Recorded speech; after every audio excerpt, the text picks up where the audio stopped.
cannot wait until my hair grows out. I feel like such a 90s sitcom mom. It's not mom hair. Hi and welcome. If this is your first time here, my name's Tiffany and I'm the International Witch. This Thursday is Imbolc, which is the middle holiday between the winter solstice and the spring equinox. Normally this is a holiday all about snow and the returning of the sun, but here in Italy, there's no snow. In southern Italy, it's just now cold enough to need a jacket. So while I will be celebrating Imbolc, I'm going to be celebrating more of the abundance side of Imbolc. And what I mean by that is this is such a time for dreams and manifestation and being thankful for what you have and that you have plenty. So I'm going to be focusing on all of the things that are making me currently happy and the things that I'm dreaming for in the future. Before we go any further, I just want to remind you that I do a monthly bullet journal for the witches out there. So if you want any more witchy content or if you're interested in bullet journals, make sure to hit the like and subscribe button.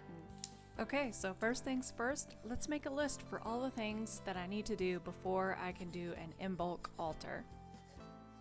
First on the list is to make a Bridgets Cross.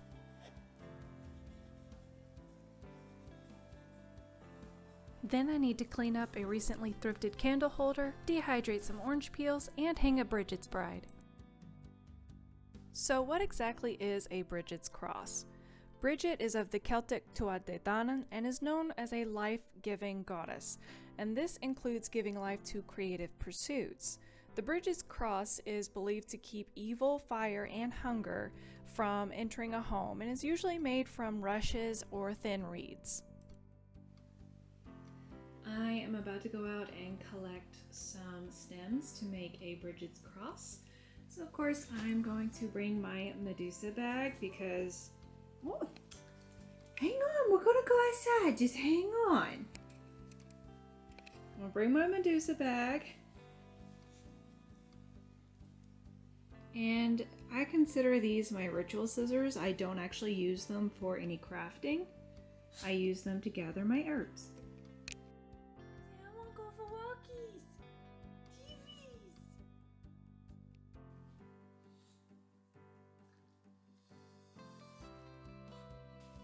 We gotta get a shortcut going. Come on. Here we go.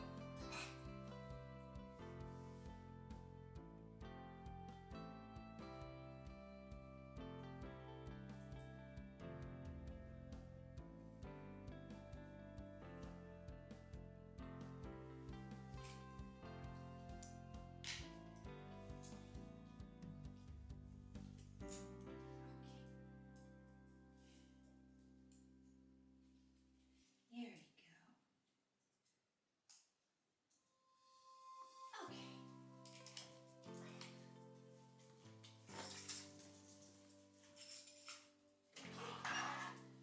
Let's go. So Naples doesn't have any reeds, but there are some long stem clover flowers that I'm going to use.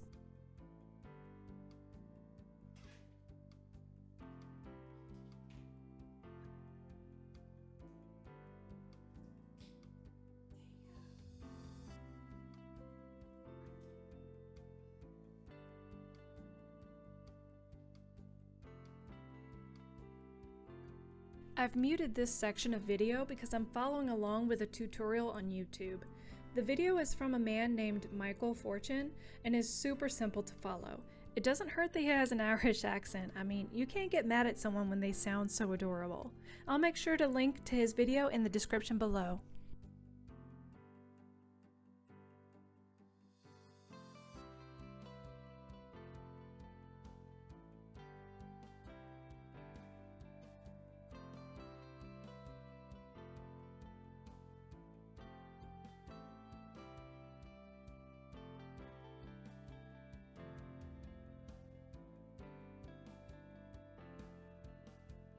At this point, I'm super impressed that these clover stems are actually working. I had a couple snap, but all in all, this was a success. Will this last forever? No. but I never intended it to. I plan to make a new cross each Imbolc.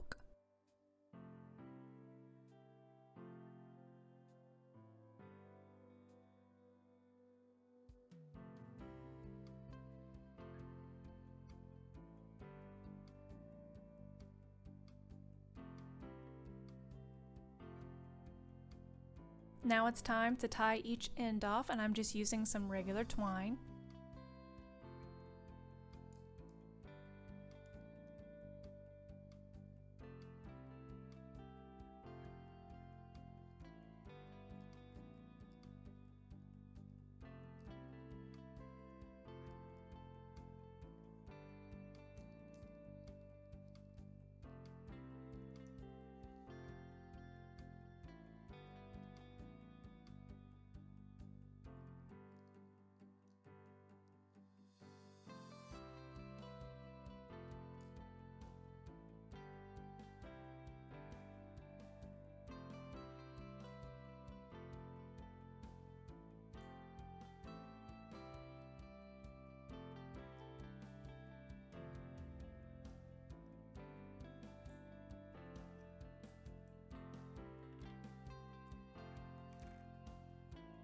And now for the fun part. Cutting off the end of these stems was actually very satisfying because now it's all neat and orderly.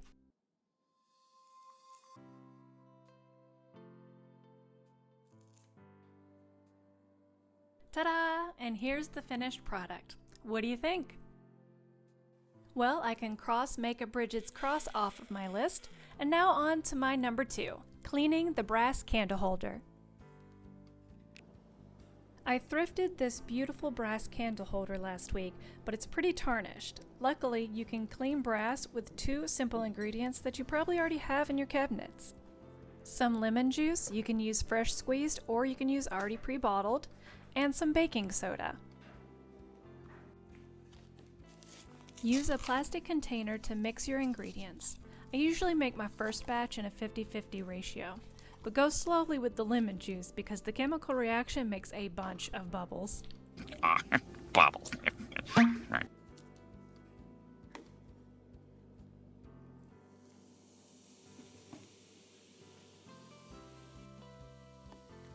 Now you want to stir up the mixture really well.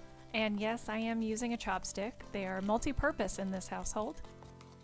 Now you want to let the ingredients settle for about 10 minutes. While these ingredients are perfectly safe, the lemon juice tends to get a little irritating, so I like to put on gloves. And don't forget to protect your work surface because things are about to get messy. Before you begin, use a magnet to be sure your item is actually brass. True brass isn't magnetic. Now we're ready to start. Using a rag, take the mixture and begin buffing your brass. Don't be discouraged if you don't see immediate results. Sometimes it takes 10 to 20 minutes of elbow grease.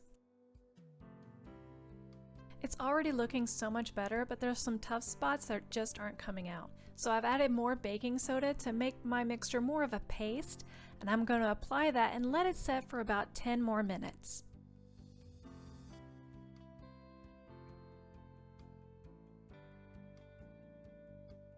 I told you, this stuff gets super messy.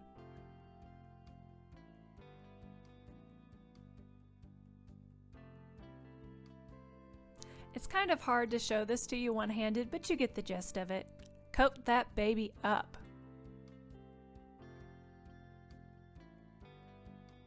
And here's the final product. Look at how shiny! And to think, someone didn't want this, and I bought it for only $1.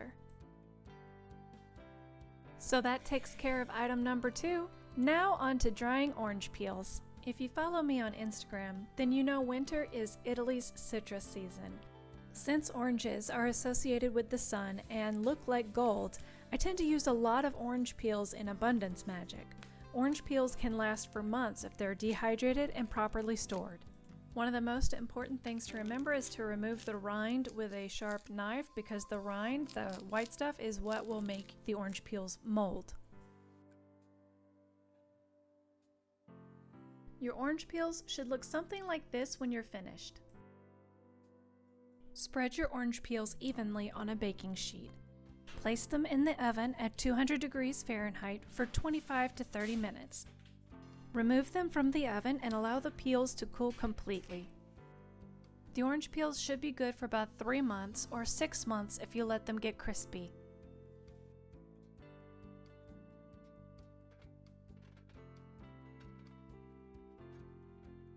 Okay, all that's left now is to hang a Bridgets Bride. A Bridgets Bride is a piece of cloth that would be tied outside on the night before Imbolc. It is said that Saint Bridget would come by and bless the cloth, and throughout the year, if you had any kind of cold or any kind of flu or throat problems, you would use that cloth to wrap around your throat as a sort of blessing. And that's it for my preparations. Now it's time to create my altar. Step 1 for any altar is to cleanse the space. For me, Imbolc is all about green man energy and dreaming about adventures. And here's that beautiful curvy candle holder that we just cleaned up. I also picked up this beautiful tray at the same place whenever I scored the candle holder. Table salt is a common addition for an Imbolc altar, but I'm using Epsom salt with orange essential oils as a softer alternative. I love the negativity absorbing traits of Epsom salt and the positivity and abundance of the orange essential oil. I'm smoothing everything out with my jasmine infused Ostara besom.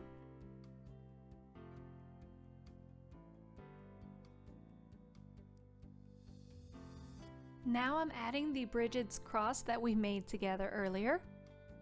I'm using a beeswax candle because I wanted to bring in some more of that orange in nature. And speaking of orange for abundance, here's the orange peels that we created together too. You can never have enough. Literally, throw that stuff like glitter.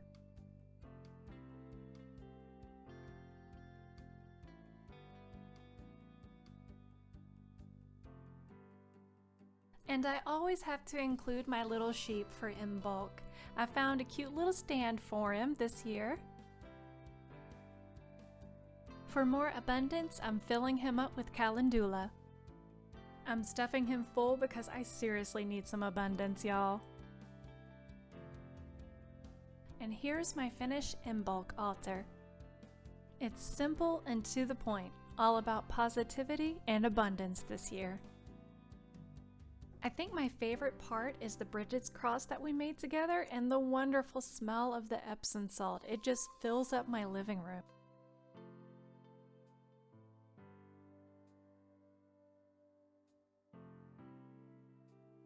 And here it is at night. What's your favorite part?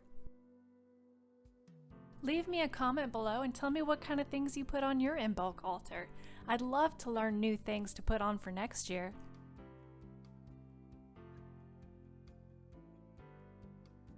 Do you have any different family traditions or maybe cultural differences for your Imbolc altar?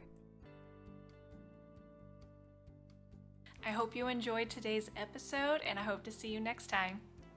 Bye!